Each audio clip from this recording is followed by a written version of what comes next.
Hola Ricardo, Hola, ¿qué fue ¿cómo estás? esta aparición? Fue muy misterioso todo. Todo súper misterioso. Increíble. Me tocó, no, lo misterioso es que me tocó hacerlo a mí, entonces, o sea, cuando ponen a Ah, hacer a alguien que sabe hacerlo, es mucho menos claro. misterioso. Lo que pasa es No, no, que, no, pero yo creo que tú lo hiciste bien porque acá estamos. sí, no, todo fue a propósito, crear un ambiente de misterio Claro, para empezar con esta presentación. ese suspenso trae más gente. ¿Cómo estás? Bien, qué delicia verte. Qué rico verte, también estoy muy feliz y le doy la bienvenida a todas las personas que están con nosotros para hacer esta.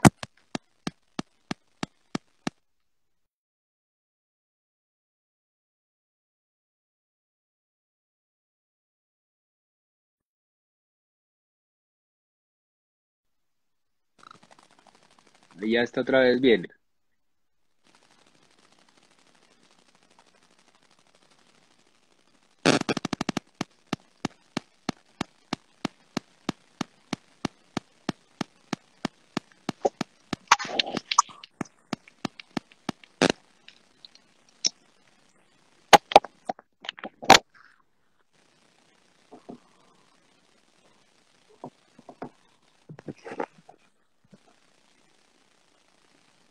No oigo.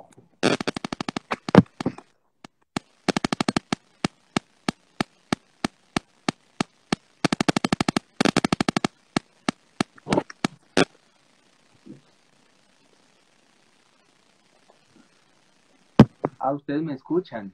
No escuchamos a Ana, sí. No, no te escuchamos.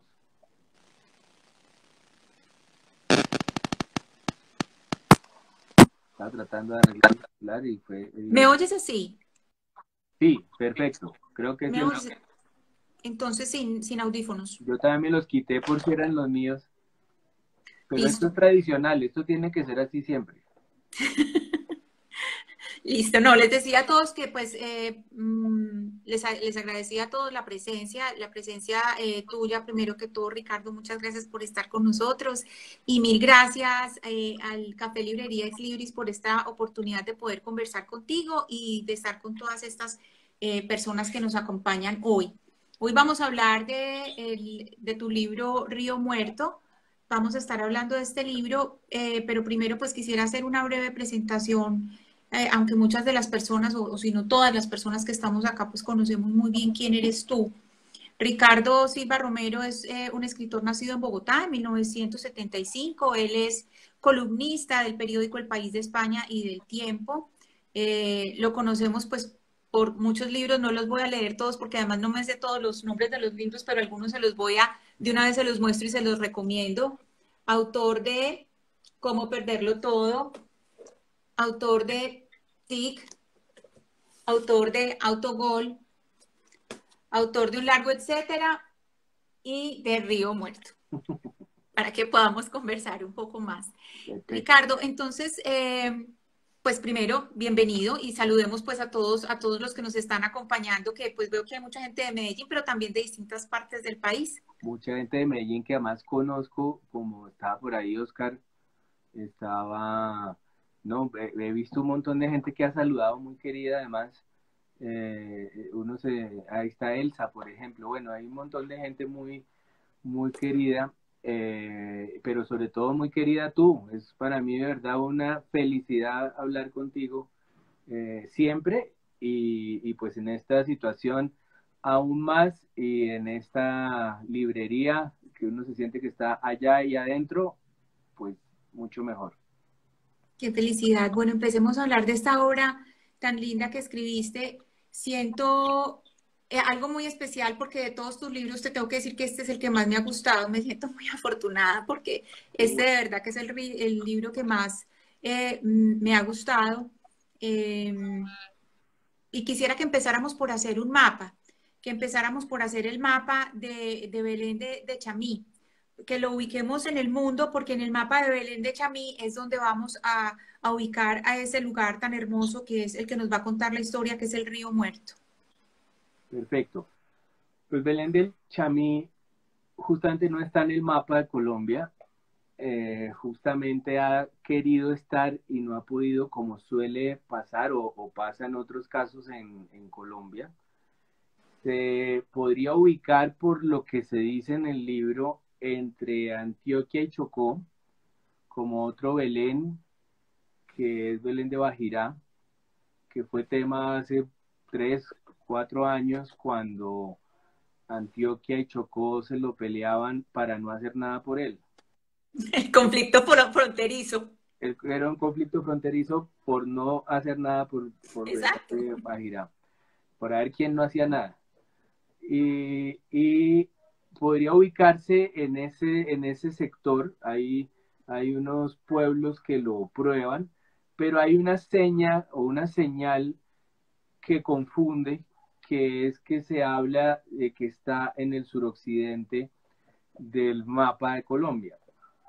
Eh, ¿Por qué hay esa señal? Porque es justamente un pueblo fantasma flotante que podría estar en cualquier lugar de alguna manera porque estamos llenos de pueblos que no conocemos o de los que no sabemos nada hasta que no sucede el horror allí.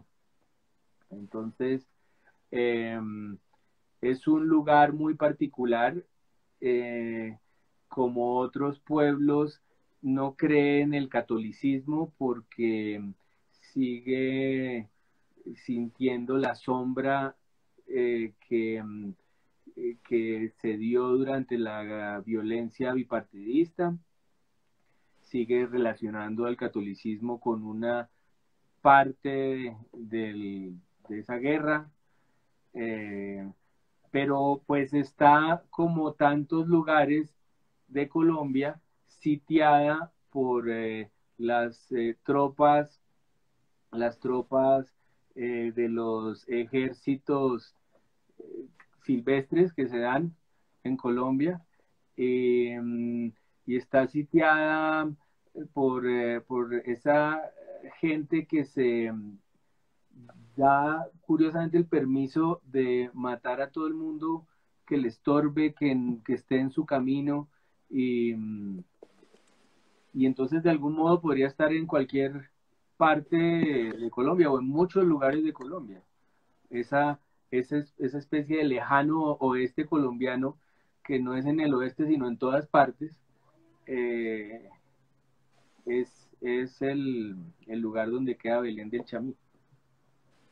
Belén de Chamí tú lo dibujas como un lugar donde hay 3.931 habitantes, hay 727 casas y hay una historia particular que es la historia que nos cuentas y es la historia de una familia, pero esa familia, así como Belén de Chamí son muchos pueblos, es una representación de muchos pueblos, la familia también es la representación de muchas familias. Esta historia la tomaste a partir de qué? Es decir, ¿hay una historia particular de la cual sale o haces una forma de investigación para llegar a la familia de Salomón e Hipólita? Es una historia real y es una historia que me contó a mí uno de ellos, uno de la familia, que al final en el libro uno sabe quién es. Eh, Está en la nota inicial del libro contado como en un carro, en un trancón, justamente en el regreso a Bogotá, que es imposible, o lo era cuando no estábamos todos encerrados. Eh, una persona que yo conocía bien, una persona, un tipo muy dulce, muy amable, muy inteligente, me puso el tema del plebiscito de 2016, plebiscito de octubre, y me dijo que él había votado no a los acuerdos de paz, y me sorprendió que eran prácticamente las mismas razones por las que yo había votado que sí, que era para acabar con esa guerra, para sacudir a esos verdugos, para impedirles el paso a esos verdugos, para construirles un muro y que no pudieran seguir su camino tan fácil. Eh, como me sorprendió que me dijera que había votado que no, me contó su historia. Era una persona que yo conocía, con la que tenía cierta confianza, y no solo me contó su historia, sino al final, quizás porque había leído un par de libros que yo había escrito, me pidió que la contara. Como es una persona que luego de su calvario, de luego de la tragedia que vio y que es una tragedia que se ve tan a diario en Colombia aún hoy, eh, pues él tuvo una vida luego de eso, entró en el camino pues de los libros, de la educación, se volvió pues una persona pendiente de la cultura, de las películas, de todo esto. Y, y entonces no solo me pidió que contara su historia, sino que lo contara a manera de novela, lo cual no es lo mismo que a manera de crónica o a manera de informe de memoria histórica o sí, a manera de testimonio en la prensa, sino que implica la entrada de la ficción y de algún modo la entrada en cada uno de los personajes. Ahí es donde quiero que entremos un poquito en esa, digamos, en esa fusión de géneros, porque entras a ese punto en que se convierte una historia real en ficción. Bueno, esa primera página donde uno se siente en el carro con ustedes y uno, de pronto empiezan a hablar del plebiscito, uno dice, uy, aquí va a volar bala, o sea, que aquí va a salir uno del carro. Queda uno con un susto porque uno dice, alguien se va a tirar de este carro, porque es muy fuerte. Además, esa fue la conversación más fuerte, es de las conversaciones más fuertes que uno puede tener con amigos, ¿sí? Sin duda, sin duda. Y además esa respuesta, yo voté sí exactamente por las mismas razones que tú votaste no, pues eso ya es una bomba atómica. Pero entremos en ese punto donde ya vuelves una realidad ficción y hay algo que atraviesa, yo diría que todos tus libros y es un poco el pensamiento mágico. Y aquí este pensamiento mágico entra de una forma muy hermosa porque además es una forma digamos, muy del día a día de todos y es pensar en las almas, en la vida del más allá. Esa alma en pena que entra y que recorre toda la narración, cómo construyes ese personaje que además hay una cosa pues muy, muy complicada porque es que es mudo y los fantasmas pues la única manera es o que le tumben cosas o que le hablen a uno. Claro. Pues tenemos un primer párrafo que es, creería yo, un golpe, un hombre que va llegando a su casa y lo asesinan prácticamente en la puerta y si acaso alcanza a sentir vergüenza porque va a dejar sola a su esposa y va a dejar solos a sus hijos con su esposa. Ambas cosas alcanza a pensar antes de que lo maten. Creo que la perspectiva, poniéndome en el lugar del lector, que es lo que tienden a hacer los escritores si pretenden que sus libros la gente se los lea desde el principio hasta el final. Eh, Poniéndome en el lugar del lector, creo que pronto hay que darle señales de que esa tragedia, de que ese drama brutal en el que difícilmente no podríamos podríamos estar en desacuerdo los que votaron que sí, los que votaron que no. Creo que ante la imagen de un hombre que asesinan en la puerta de su casa, al menos a todos nos tiene que parecer que para su familia va a ser brutal. Eh, Pronto el libro se va con el alma en pena, se va con el alma que sale del cuerpo y la sigue por una especie de limbo, de tránsito hacia otro lugar y de vuelta a Belén del Chamí, ya en forma de alma en pena eh, y de observador de la suerte de su familia, de observador torturado de la suerte de su familia.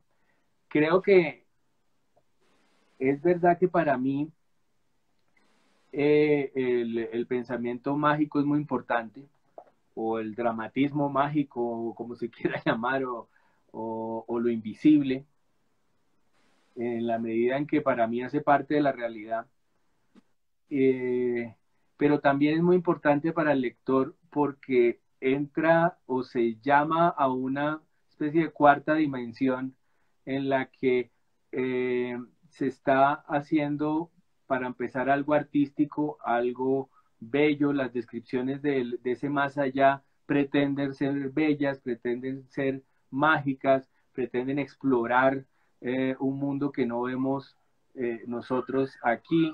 Y creo que es un recordatorio de que sí se va a oír una historia brutal, un testimonio doloroso, pero al mismo tiempo se va a hacer dentro de una novela, con las reglas de la novela, con las reglas de la ficción, con la belleza que pretende la novela, con las herramientas que tiene la ficción y que no tiene ningún otro ejercicio, como eso, entrar en las cabezas de los personajes, verlos desde todos los ángulos, e incluso acompañar a un alma en pena ida y vuelta. Entonces creo que es una segunda advertencia al lector. Luego de esto es lo que vamos a ver, la historia de cómo una familia pierde la cabeza cuando pierde a su padre, pierde la cabeza en términos de salud mental, eh, pero también vamos a ver una novela que va a articular todo esto, a recrear todo esto para que sea comprendido de verdad. Bueno, Ricardo, en este momento les voy a decir a los oyentes, al principio de esta transmisión me dijeron que quitara los comentarios para poderte ver mejor, pero para que comenten un ratico voy a ir activando los comentarios a raticos, es decir, en unos momentos voy a activarlos para también estar un poco en contacto con ellos y que te puedan ver bien, porque no sé si es posible cambiar las dos, el orden y que yo quedara abajo y tú quedaras arriba. Si alguien sabe, ya voy a activar los comentarios y por favor me dice cómo para poderlo hacer, pero entonces tener esa posibilidad de que se puedan ver también los comentarios, que te puedan ver a ti. Ricardo, hablemos de algo muy importante en la construcción del texto y que es algo muy propio de la obra tuya y es la música. No solamente la música, es decir, no es el nubarrón que está en el cielo y se aproxima la fuerte tormenta, que es además una de mis canciones favoritas y que a raticos yo era como leyendo y ahí medio bailando la canción, sino que también es la musicalidad de las palabras. Hablemos un poco de la construcción del texto a partir no solamente de música, de temas musicales, sino que también a partir de la musicalidad de tus palabras. ¿Te lees en voz alta? ¿Alguien te lee tus palabras? Sí, me parece una pregunta buenísima porque yo tiendo a creer mucho en las novelas que son dramas, en el sentido de narraciones estructuradas en tres actos, pero cuya voz narradora es una voz que sale de la poesía eh, como esencia del lenguaje literario, como la parte más literaria del lenguaje literario. Eh, yo pues soy un lector de poesía juicioso, eh, tiende a gustarme mucho incluso la poesía, las formas poéticas, las rimas. Tengo un libro solo de rimas que se llama El libro de los ojos, un libro que hice contra Galuz justamente.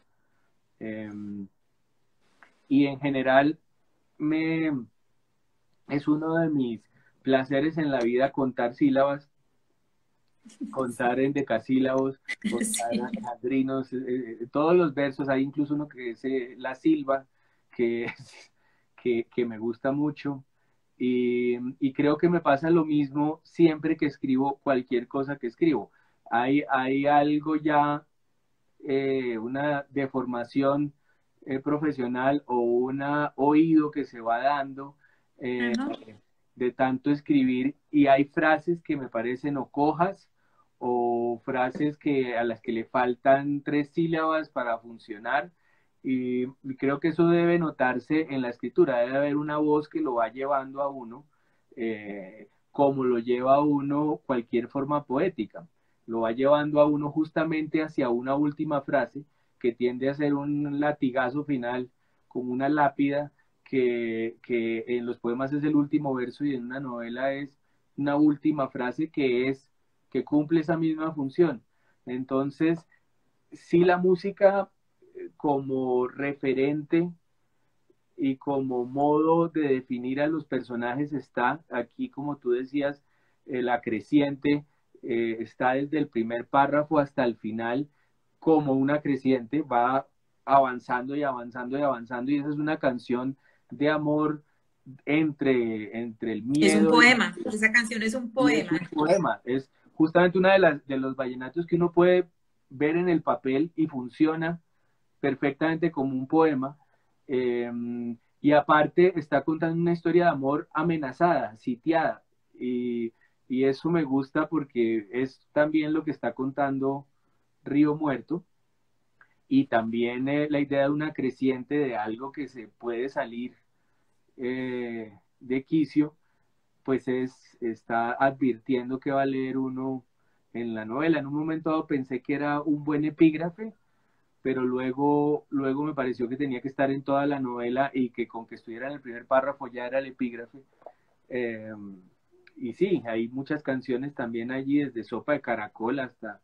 sí, eso... Pero sí, la presencia de la creciente en ciertos lugares, además que está montada en el carro, o sea, el cassette en el carro, el cassette siempre es en movimiento. La creciente está en momentos de movimiento y eso también tiene como una cierta consonancia con el sentido del río y lo que se va moviendo ahí. Exacto. Ricardo, yo voy a seguir un poco también con algunas de las preguntas de los lectores que están con nosotros. Hay una pregunta que hace un lector, que es sobre la semiótica detrás de la construcción del personaje de Hipólita. Y yo quería entrar un poco más hondo en el personaje de Hipólita porque es un personaje muy bonito en el sentido, pues, de que es la fuerza de la madre. Inclusive hay alguna parte que haces una breve referencia de Madre Coraje de Bertolt Brecht. Y me parece que tienes ahí un recurso un poco similar. Es muy raro hablar de un libro y leer un pedazo de otro, pero quiero leer un pedacito de Madre Coraje porque eso tiene ahí como una similitud con Hipólita. Cuando Madre Coraje dice, no dejaré que me hablen mal de la guerra, dicen que destruye a los débiles, pero esos revientan también en la paz. Lo único que pasa es que la guerra alimenta mejor a sus hijos. Bertolt Brecht en Madre Coraje tiene un recurso que, por lo menos yo observo que lo tienes tú, y es que plantea una especie de distanciamiento de la mamá, porque uno siempre piensa que la mamá va a ser la que va a abrigar y resulta que no. Esta es una mamá que dice, mano, nos morimos aquí, pero nos morimos todos. Sí, Entonces hablemos un poco de esa construcción de Hipólita, que uno es profundamente apegado a ella, pero a la vez hay ese distanciamiento que uno dice, uy, pero ¿cómo así que una mamá y quiere que se mueran todos juntos? sí, hay algo en Hipólita que tiene que ver también con el permiso y con la promesa de que esta historia se sirviera de la ficción para ser contada.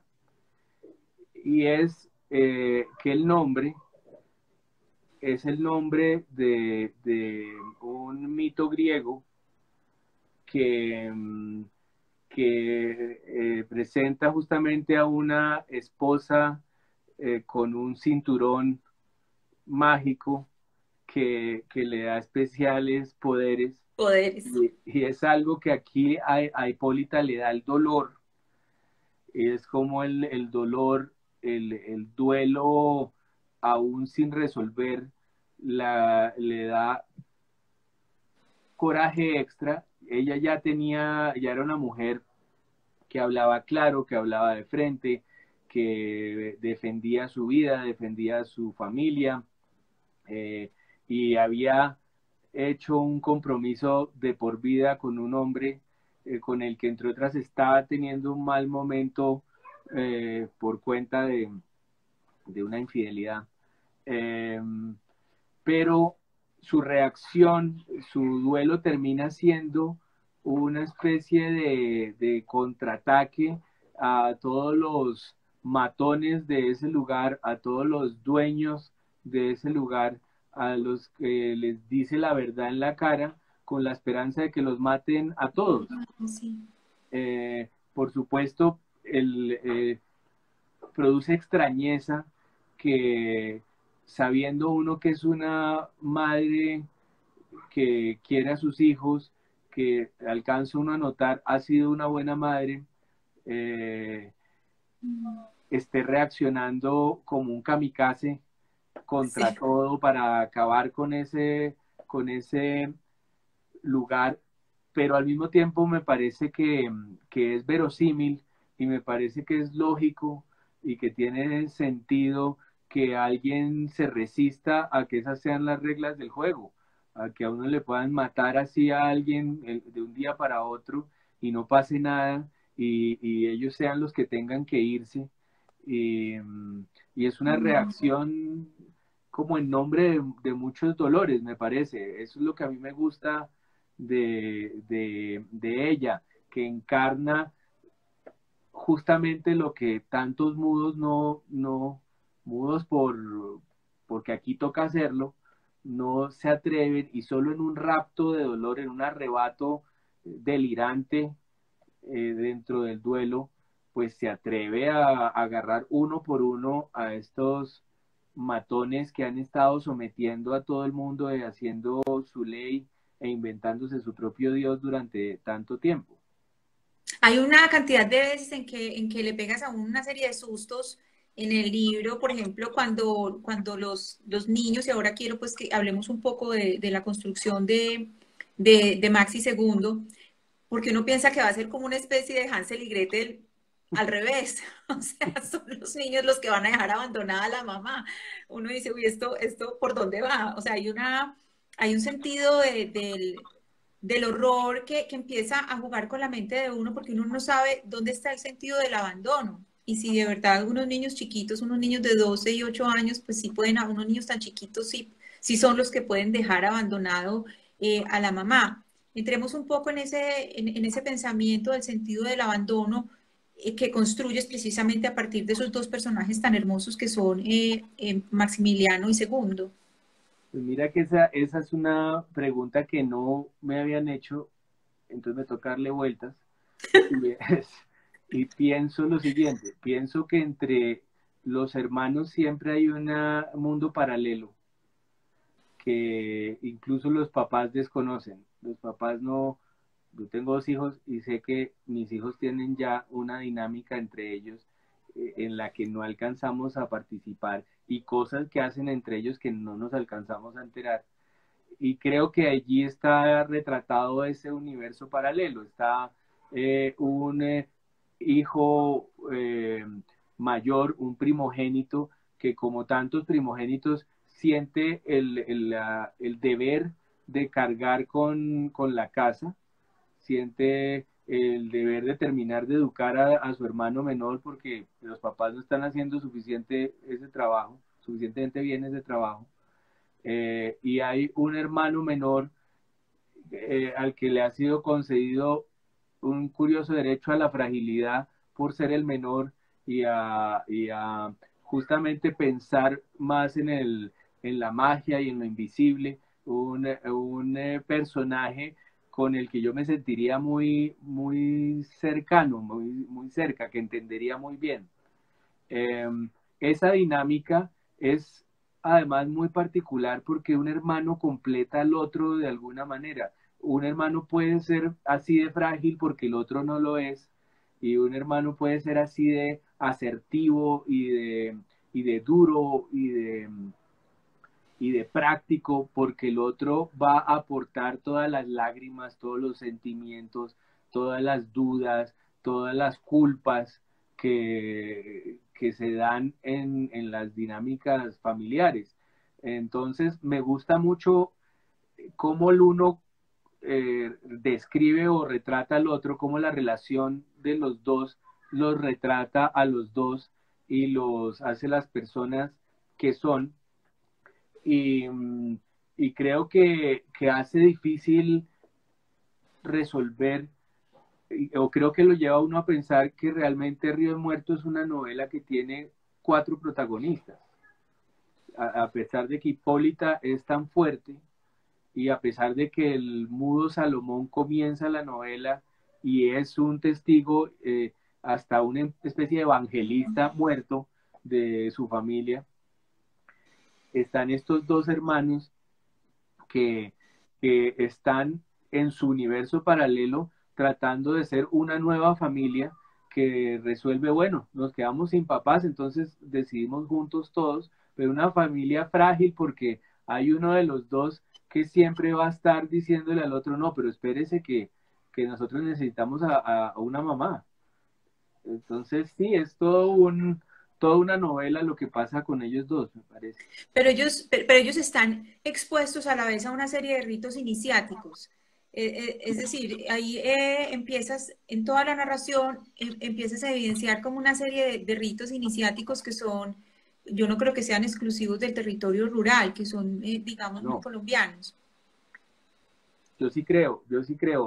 Creo que además uno tiende a pensar en el territorio rural como un territorio que uno no comprende, pero basta con mirarse al espejo para saber que dentro de todos están esos mismos miedos, esos anhelos, esas conformaciones de la personalidad, lo inevitable que es que nuestra relación con nuestros hermanos o con nuestros amigos o nuestra familia nos esculpan, nos describan.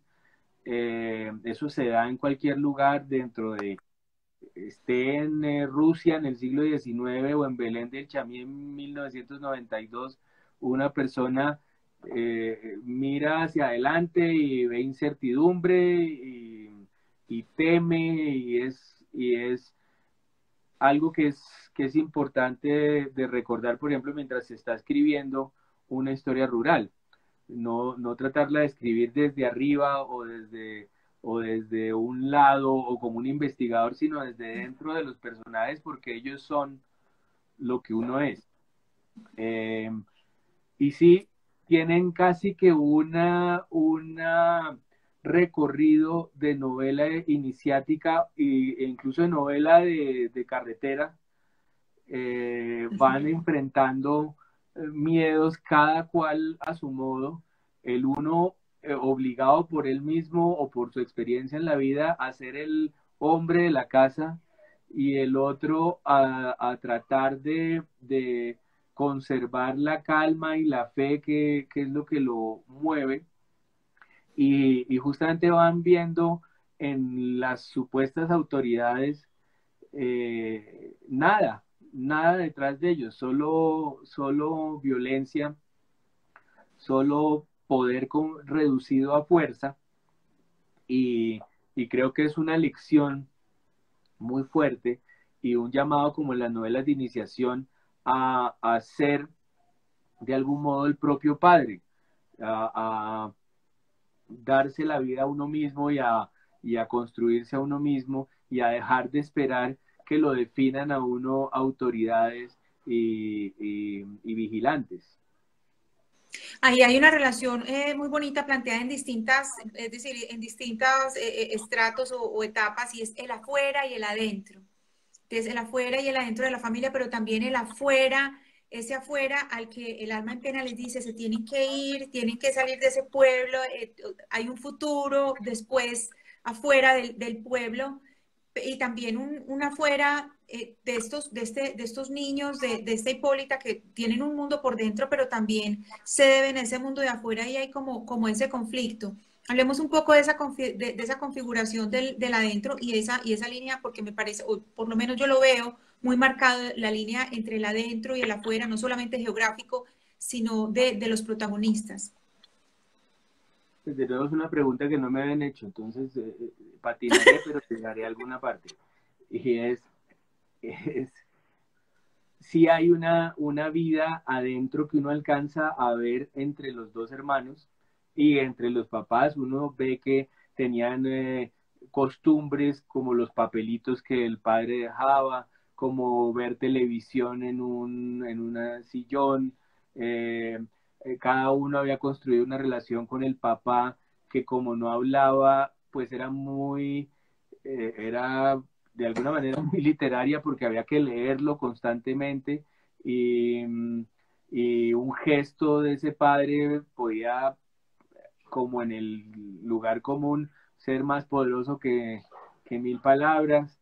Eh, También había una relación muy cercana con la madre, hay toda una relación que está descrita en el lenguaje entre ellos, como ella les habla, como ella les dice, y es una burbuja como tienden a ser las familias, en especial en Colombia, en donde hay que construir fosos alrededor de cualquier apartamento, cualquier casa, para que nada llegue a invadirla, y en donde las familias son el sustituto del Estado y el lugar al que uno acude y, y el lugar que le resuelve, el único lugar que le resuelve de verdad un problema.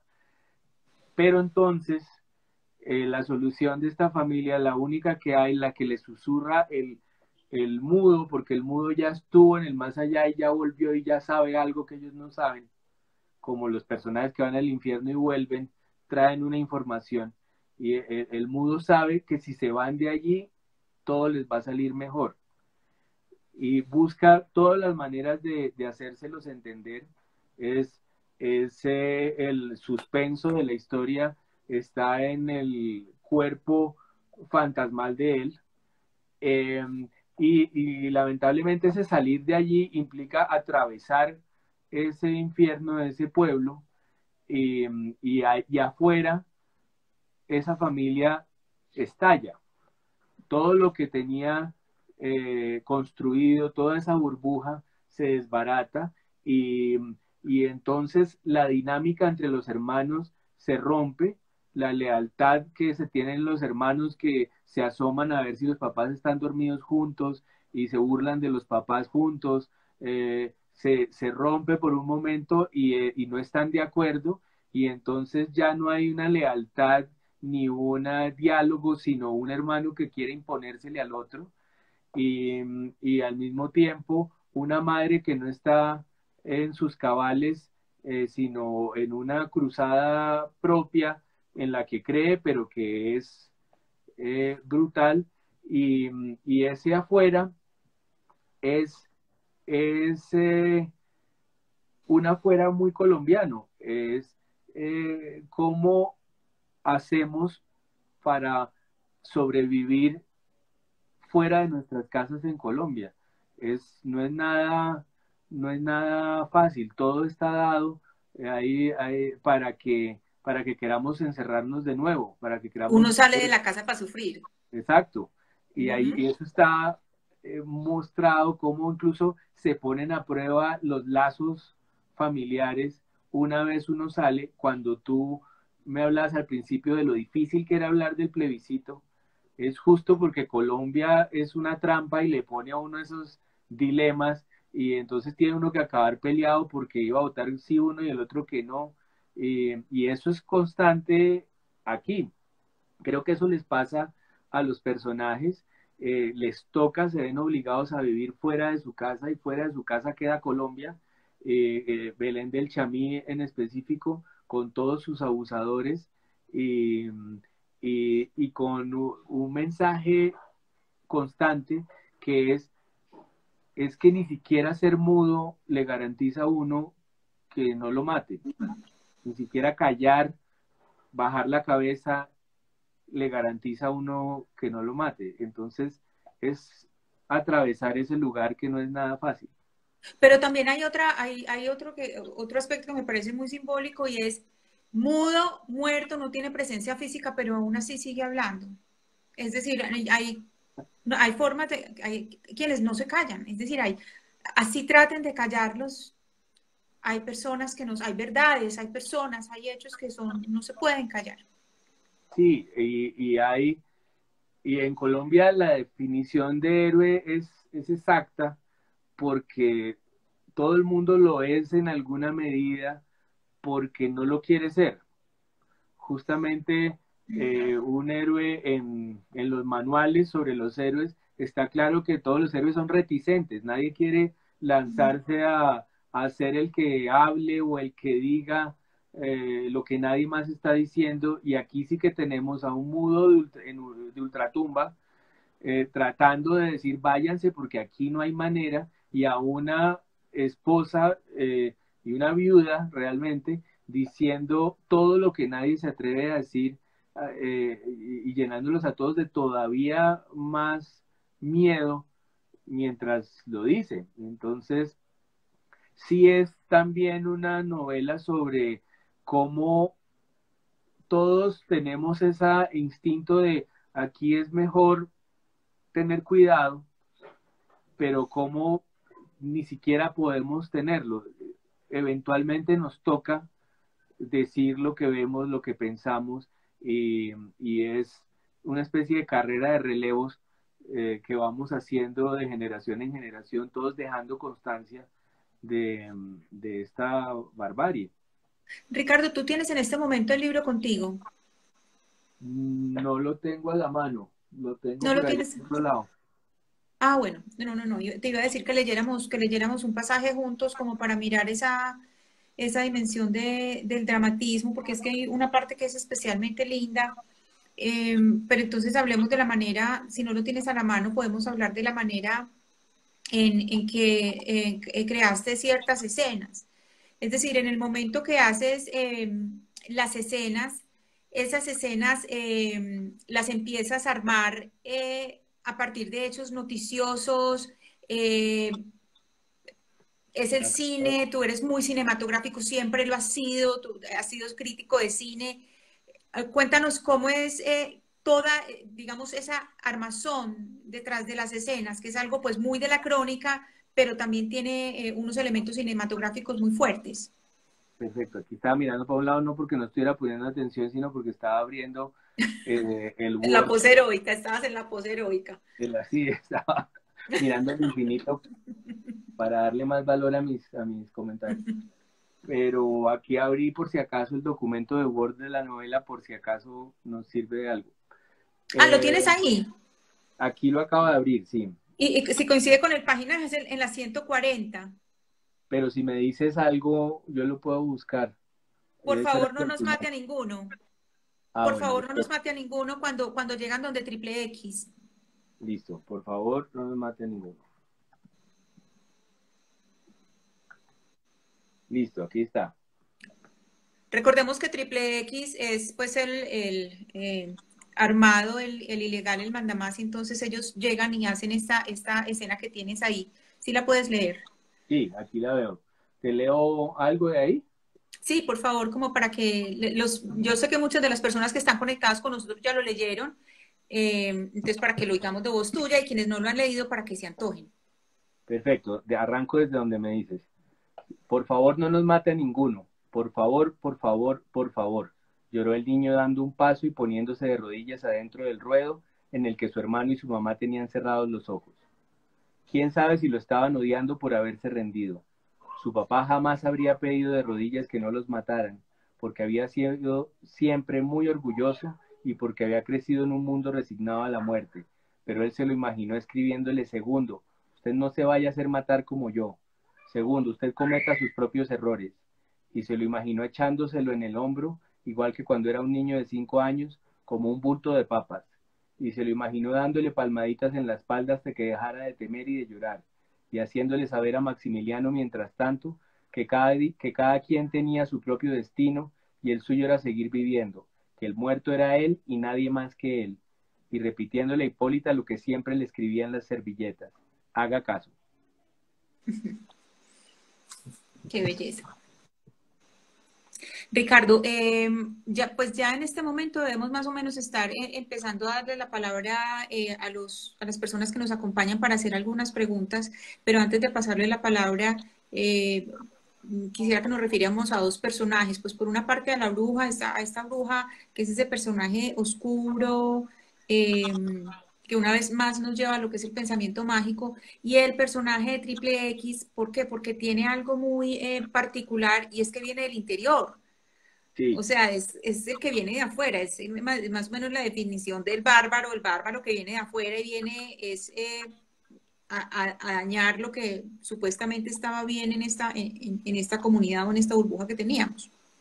y viene de afuera y como es también usual en nuestra construcción del país, no le interesa cómo funciona esa comunidad, sino simplemente poner sus propias reglas y someterla y aniquilar al que no se sume a su llamado a hacer las cosas como él quiere. Eh, pero además tiene un problema que cada vez es más grave, que es un problema con la memoria reciente.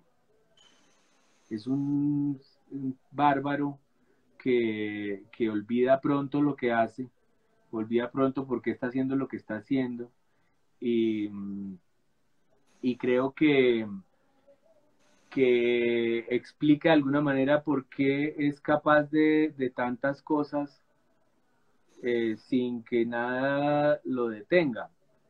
Mientras tanto, Polonia, que es la La bruja, bruja. también viene de afuera. Ella también tiene una relación con su familia muy fuerte, pero funciona para el otro lado en la medida en que quieren detenerla, quieren someterla, es una persona con unos dones a los que su propia familia teme, eh, unos dones que durante mucho tiempo en un país tan católico fueron vistos como cosas del demonio y entonces ha terminado viviendo en una especie de cueva eh, y rodeada por una cantidad de vírgenes, cosa que es muy común en nuestros brujas y nuestros magos, una especie de sincretismo con lo católico y Sí. sí, las brujas son marianas y muy religiosas y al mismo tiempo tienen un pie en este mundo invisible al que ni siquiera se pueden negar porque tienen esos dones. Entonces sí son dos personajes fundamentales, quizás el opuesto del mudo es el desmemoriado, Triple X, que además es un abusador y es un abusador de mujeres, sobre todo, es una persona que nos recuerda que la violencia sexual en la guerra ha sido brutal. Las cifras que salieron hace un par de años eran pues de pesadilla y, y es por más extraño que parezca un personaje realmente muy posible y muy común en nuestra guerra. Bueno, tenemos una pregunta antes de empezar con esas preguntas, Ricardo, para cerrar que sí tengo, yo siempre he tenido, pues, o por lo menos, yo creo que tú también como columnista, pero los periodistas siempre tenemos una pregunta permanente en un país como Colombia, y es cómo narrar el horror de una manera bella, que es lo que tú haces en este libro, es la narración del horror de una manera hermosa.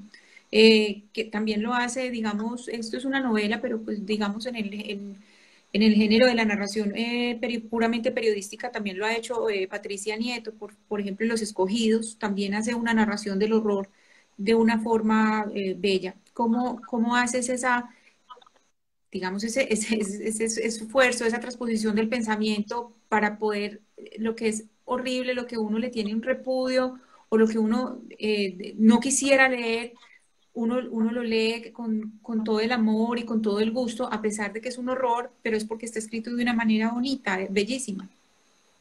Creo que es, de hecho, como decía en un momento dado, pues el compromiso que uno hace con el lector para que sea posible que conozca el horror desde el principio hasta el final. Solo la belleza logra arrastrarlo a uno en una historia pesadillesca, de la primera página hasta la última, y es algo que uno ve con frecuencia o veía con frecuencia en la pintura figurativa, en la pintura sobre la guerra. Por ejemplo, un pintor como Otto Dix, o uno tan conocido como el Bosco, logra retratar eh, esos infiernos en la tierra con un sentido de la belleza que espanta y fascina al mismo tiempo, y que además deja ese señalamiento claro, la capacidad humana, o la acepción de la palabra humano, que significa destrucción y desolación y barbarie. eh, Está muy bien pintada por esos artistas. Creo que en cine también es impresionante cuando una guerra está filmada con talento, y es interesante ver qué director la retrata, ya que estábamos hablando de lo cinematográfico. Esto nos sirve para retomarlo. ¿Qué director logra que sea brutal y fascinante, y no chévere? Como por ejemplo en una película que se llama Pearl Harbor, uno ve cómo el director está fascinado con cómo caen las bombas de chévere. Y es terrible porque van a caer encima de un barco y va a acabar con vidas, y hay ahí una fascinación equivocada con lo que se ve en una guerra. En cambio, por ejemplo, la escena del desembarco de Normandía en El Soldado Ryan es pues una proeza cinematográfica, pero al mismo tiempo un documento que deja clarísimo eh, cómo la degradación y lo impensable que sucede durante una guerra. Creo que a eso tendría que aspirar una novela como Río Muerto, y es a retratar ese horror sin concesiones, pero justamente a retratarlo desde lo literario, desde la belleza, para que sea posible verlo. Creo que justo es la ventaja que tiene la ficción sobre la crónica, la memoria histórica, y es esa capacidad de retratar desde adentro. Bueno, antes de decirte las preguntas que tienen algunos de los que nos están acompañando, por favor, cuando terminemos de conversar, no se vayan a ir, porque va a haber un sorteo de un ejemplar de Río Vivo que va a ser la librería Ex Libris antes de irnos. Ya me van a explicar aquí cómo es. Te tengo las preguntas de los oyentes. Pues ya habíamos hablado del personaje de Hipólita. Aquí Camilo CH nos dice, Ricardo, ¿nos podría hablar? Ah, bueno, esta es la semiótica de Hipólita, que ya nos hablaste de esto. Eh, Hola a todos. Hola, Ricardo. Hay un dedo arriba. Es un dedo, Se nos es un metió la símbolo. bruja, nos pusimos a hablar de la bruja y se nos metió.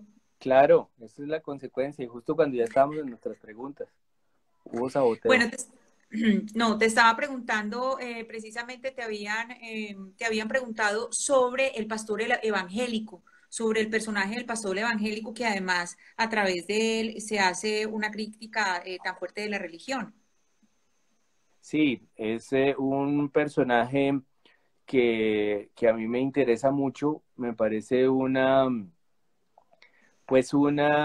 figura muy usual, eh, y una demostración de cómo, ante la ausencia de Estado y de figuras interesadas en la convivencia, en la vida de la comunidad, aparecen estos falsos profetas, y logran montar muy pronto pues iglesias muy poderosas, que además funcionan en llave con los otros poderes, eh, sí, las otras bandas que tienen arrinconados a todos. Entonces, es una escena muy importante de la novela, la escena en que Hipólita se enfrenta a este pastor, porque es claro que ya se enfrentó a todos, de paso. Y además que está la reproducción del discurso, pues digamos del discurso violento desde los púlpitos, que es una cosa, ahí sí que está tan normalizada y que es Sí, absolutamente pues increíble o deleznable. sí, cierto, cierto. También pues, nos hacen una pregunta que no tiene que ver con el libro, pero pues te la voy a hacer de todos modos. Nos pregunta uno de los lectores, Ricardo, ¿qué opinas de los años bisiestos? Pues mira, yo, yo, yo tenía claro que todos eran terribles. Eh, Me tocó hacer un artículo para Credencial, la revista Credencial, sobre qué tal iba a ser el año 2020 en diciembre, me tocó hacerlo. Y entonces hablé con una amiga mía que es astróloga y que es además arquitecta, entonces tiene una lectura de esos mapas astrales que siempre es pues muy sorprendente, por decirlo menos. Y ella desde el principio tenía claro que esto iba a ser pues un estremecimiento para todos. Eh, pero lo que quería decir era que cuando estaba investigando para el artículo, me acordé, por ejemplo, que mi papá les temía mucho a los años bisiestos, se murió un año bisiesto, en la familia pasaron siempre cosas, pues duelos en los años bisiestos, y investigando para el artículo, vi que incluso existe un dicho, que es año bisiesto, año siniestro. O sea que no es un agüero familiar, ni, sino un agüero que viene de mucho tiempo atrás y que la gente que estudia los movimientos de los planetas y todo esto entendería o tendría razones siempre para creer que algo va a ser, va a volverse una prueba para todos. Eso lo veía muy clara mi amiga que se llama Diana Ramírez, y yo lo que hice fue hacer un artículo contando lo que ella veía y es impresionante cómo se ha dado. Bueno, yo creo que este año 2020 a todos los escépticos nos ha ido callando la boca, porque es que, o sea, Yo creo que hay que creer en más cosas. exacto, callando boquitas a toda hora. Nos pregunta otro lector o lectora, porque es de una cuenta que pues no tiene nombre. ¿Qué relación ves entre Pedro Páramo y Río Muerto? Pues es una pregunta que sí me habían hecho y es siempre muy buena porque no es algo que yo tuviera claro en un primer momento. Pedro Páramo es una novela que yo me he leído dos veces en la vida, una vez en el año 90 y otra en el año 94, o sea, hace ya un buen tiempo. Y, y entonces, qué pena, pero me perdí. Entonces, Nos es una estás hablando novela de que tu leí lectura de hace. Pedro Páramo. Sí, La no, pregunta es me sobre perdí Pedro porque Páramo. me aparecieron dos niños que no sé qué, de dónde aparecieron a hacer caras y una esposa aparecieron a hacer caras. Y entonces, pues me extrañó. Eh, es una novela entonces que leí hace 30 años la primera vez y 25 la segunda. Y creo que las dos veces me pareció igual de fascinante, de pues de devastadora, pero nunca la volví a leer ni la volví a releer en los últimos 25 años. Creo que es legítimo pensar que todo lo que hay en esa novela e incluso en los cuentos de Rulfo tiene que ver con Río Muerto. Y también hay gente que habla a veces de Crónica de una muerte anunciada o de cuentos de García Márquez, porque es un territorio semejante y también son lecturas que hice hace 30 años y la última habrá sido también de hace 27 o 25 años. y creo que es imposible que a uno no se le queden en el disco duro de alguna manera las maneras de resolver párrafos o, o los universos que se retratan allá. Pero me parece especialmente interesante la comparación con Pedro Páramo, porque Pedro Páramo es sobre la búsqueda del padre, que si ha sido un tema universal en Latinoamérica en la época del boom, era una pregunta por la identidad latinoamericana en general. Y de tal modo que la primera frase de Pedro Páramo es esa: vine a Comala porque me dijeron que aquí vivía mi padre, un tal Pedro Páramo. Mire que no lo leí hace 25 años y no sé si es la frase exacta, pero creería que es casi esa. Pero en Río Muerto hay una situación que no solo es latinoamericana, sino especialmente colombiana, que es la de ese asesinato en la puerta de la casa, y es no la pregunta de quién era mi padre, sino la pregunta de cómo puede pasar que me quiten a mi padre y cómo voy a vivir sin mi padre de aquí en adelante.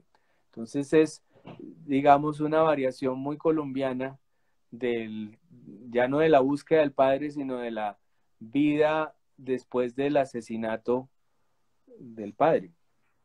Pero tienen esa relación. Ok.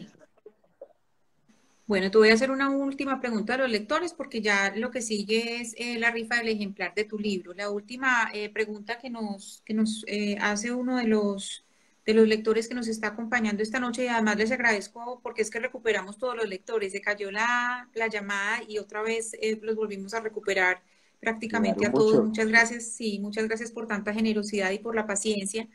La última pregunta es: ¿qué escritor o escritora te inspiró cuando eras niño? Escritor o escritora me inspiró cuando era niño. Pues a mí me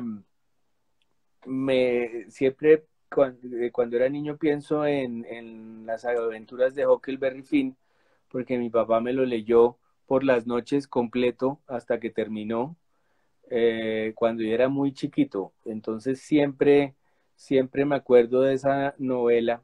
Y luego, en un periodo que tuve curioso de insomnio cuando era chiquito, cuando tenía 8 o 9 años, mi mamá me leyó una novela rusa que se llama el viejo Jim Hotavich, una novela rusa contemporánea de los 50 que, que llegó a Colombia vía comunismo, y es una novela rarísima porque es sobre un genio de la lámpara y un niño en la Unión Soviética que da con ese genio y pues pasa lo que pasan con los genios, empieza a vivir una vida de deseos y fantasías, y me parece que es bastante rara en ese contexto de la Unión Soviética. Esas dos novelas para mí siguen siendo referentes y recuerdo momentos de las dos, creo que porque cada una me la leyó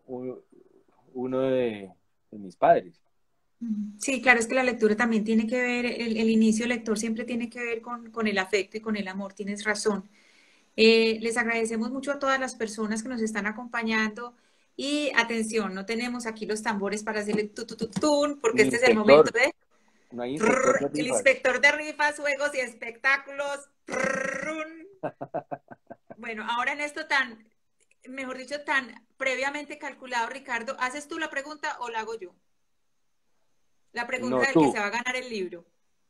yo soy el inspector de rifas en este Bueno, caso.